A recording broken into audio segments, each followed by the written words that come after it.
आर्थिक राजधानी मुंबई के मीरा रोड हत्याकांड ने पूरे देश को हिलाकर रख दिया है। इस बीच 32 वर्ष लिव इन पार्टनर सरस्वती वैद्य की हत्या के बाद उसके कई टुकड़े करके ठिकाने लगाने वाला मनोज रमेश साने ने कुछ हैरान करने वाले दावे किए हैं। मनोज का कहना है कि वह पीड़िता को अपनी बेटी मानता था। एक रिपोर्ट में यह भी बात सामने आई है कि मनोज HIV पॉजिटिव था। उसने पुलिस को बताया है कि मृतका सरस्वती वैद्य उसकी बेटी की तरह थी। दोनों के बीच कोई शारीरिक संबंध नहीं था। उसने यह भी दावा किया कि उसने सरस्वती को नहीं मारा है, बल्कि सरस्वती ने सुसाइड की है। रिपोर्ट के मुताबिक एक वरिष्ठ पुलिस अधिकारी ने यह बात मनोज के हवाले से बताई है। इसमें बताया गया कि मुंबई पुलिस की शुरुआती पूछताछ के दौरान मनोज साने ने बताया कि साल 2018 में उसकी तबीयत खराब हुई थी। इलाज के दौरान तब पता चला कि वह HIV पॉजिटिव है। उसका दावा है कि काफ़ी पहले हुई दुर्घटना के बाद वह अस्पताल में गया था। इसी दौरान उसे या तो HIV संक्रमित सुई लगी या ब्लड चढ़ाया गया। उसने बताया कि अभी तक वह इसकी दवा ले रहा है। अधिकारी ने साने के हवाले से कहा कि 32 वर्षीय महिला कक्षा 10 SSC की परीक्षा में शामिल होने की योजना बना रही थी और इसलिए साने उसे गणित पढ़ाया करता था।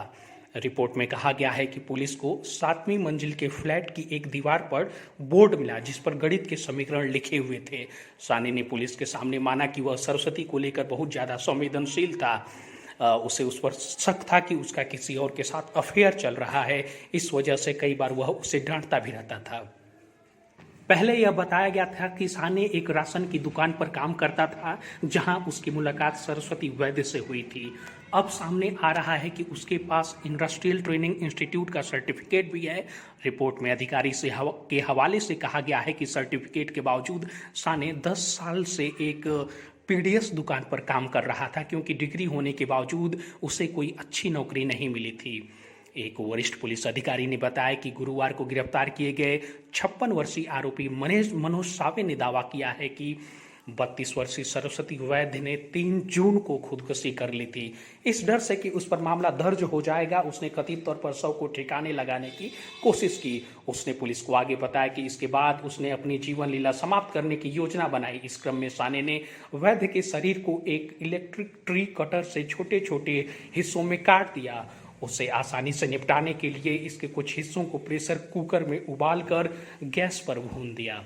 बीते गुरुवार को पुलिस को रसोई में 3 बाल्टी खून से भरी मिली हुई थी। बाल्टियों में कथित तौर पर शरीर के छोटे छोटे टुकड़े भी पाए गए थे। पुलिस ने बताया कि ठाणे के मीरा भायंदर इलाके में एक इमारत के 7वें माले पर 36 वर्षीय महिला का शव मिला था, जिसके कई टुकड़े कर दिए गए थे। उन्होंने बताया कि पीड़िता सरस्वती मनोज के साथ लिव इन में रहती थी। उन्होंने कहा कि ये दोनों पिछले 3 साल से इस फ्लैट में रहते थे। अदालत ने मनोज साने को 16 जून तक पुलिस हिरासत में भेज दिया है। नया नगर पुलिस थाने के अधिकारी ने बताया कि बुधवार को स्थानीय निवासियों ने पुलिस को फ्लैट से दुर्गंध आने की सूचना दी थी। इसके बाद इस पूरे मामले का खुलासा हो पाया। मनोज साने से पूछताछ अभी भी जारी है और माना जा रहा है कि इसमें कुछ और नए भी खुलासे हो सकते हैं। सरस्वती वैद्य हत्याकांड में जो कुछ भी सामने आएगा, हम उसकी रिपोर्ट आप तक पहुंचाते रहेंगे। आप हमारे साथ जुड़े रहिए।